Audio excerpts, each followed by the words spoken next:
Hi అండి, ఎలా ఉన్నారు మీరంతా? నేనైతే చాలా బాగున్నానండి. ఇది సమ్మర్ సీజన్ కదా. సారీ, మేము మా షాప్ రోడ్డు ప్రక్కన ఉంది కాబట్టి కొంచెం డిస్టర్బెన్స్ ఉంటుంది, ఏమనుకోకండి. సమ్మర్ సీజన్ కదా, చాలా చాలా ఫంక్షన్స్కి అటెండ్ అవ్వాలి. మ్యారేజెస్ అంటే పెళ్ళిళ్ళు, చాలా చాలా రిసెప్షన్స్, ఇంకా అన్ని ఫంక్షన్సే. ఇంకా సమ్మర్ అంటేనే ఫంక్షన్లు అండి. కాబట్టి సమ్మర్లో మనం తినే ఫుడ్ చాలా చాలా చాలా మనకి హాని చేస్తుంది. ఫంక్షన్స్లో ఫుడ్ ఎలా ఉంటుందో మనందరికీ తెలిసిందే. సో కాబట్టి అందరికీ ఒక చిన్న రిక్వెస్ట్, చిన్న చిక్క. అసలు ఖర్చు లేదండి. మన వంటింట్లో సామాన్లతోనే, మనం నిత్యం వాడుకునే వాటితోనే మన వేడిని తగ్గించుకుంటూ ఉండొచ్చు. తర్వాత ఇంకొక చిన్న మెయిన్ ఇంపార్టెంట్ విషయం ఏంటంటే, మోషన్స్ అవుతాయి. ఎందుకంటే బయట ఫుడ్ బాగా స్పైసీగా మసాలాలు ఎక్కువ దట్టించి చేస్తారు కదా. కాబట్టి మసాలాల వల్ల మనకి బాగా పొట్ట అప్సెట్ అయ్యి వేడి చేసి మోషన్స్ అవుతాయి.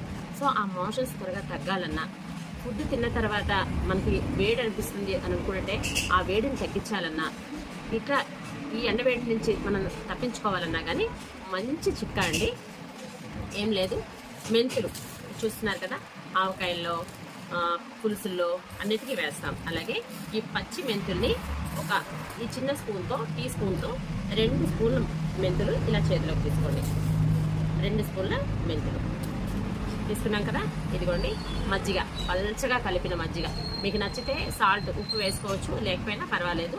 ఉప్పు లేకుండా అయినా పర్వాలేదు. అయితే నాకు ఇష్టం అండి, కొత్తిమీర కరివేపాకు ఇలా యాడ్ చేసుకుంటాను, నాకు చాలా ఇష్టం. సో కొత్తిమీర చాలా చేస్తుంది, కరివేపాకు చాలా మంచిది, అన్నిటికీ మంచిది. కళ్ళకి, హెయిర్కి, ఎండ తాపం తగ్గించడానికి అన్నిటికీ మంచిది. కాబట్టి ఇలా పల్చగా మజ్జిగ చేసుకొని ఈ మెంతుల్ని వేసుకున్నాను.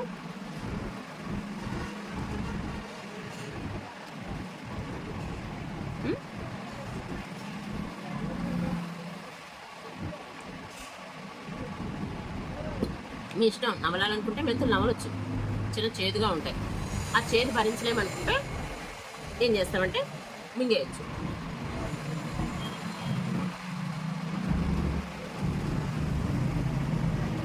ఈ చిన్న చిట్కా పాటించండి. ఫంక్షన్ భోజనాల వల్ల వచ్చే అనీజినెస్ని, మోషన్స్ని, తర్వాత ఎండ వేడి నుంచి తప్పించుకునే ఒక మంచి ఈ చిట్కాని మీరందరూ పాటించండి. మీ ఒపీనియన్ని కామెంట్ బాక్స్లో తప్పకుండా తెలియజేయండి. ఒక చిన్న రిక్వెస్ట్ అండి, వినండి. నా ఛానల్ తప్పకుండా సబ్స్క్రైబ్ చేసుకోవడం మర్చిపోకండి. అదే చిన్న కామెంట్ కూడా పెట్టండి, ఒక లైక్ కూడా చేసేయండి. ఇంకెందుకు ఆలస్యం. బాయ్ అండి.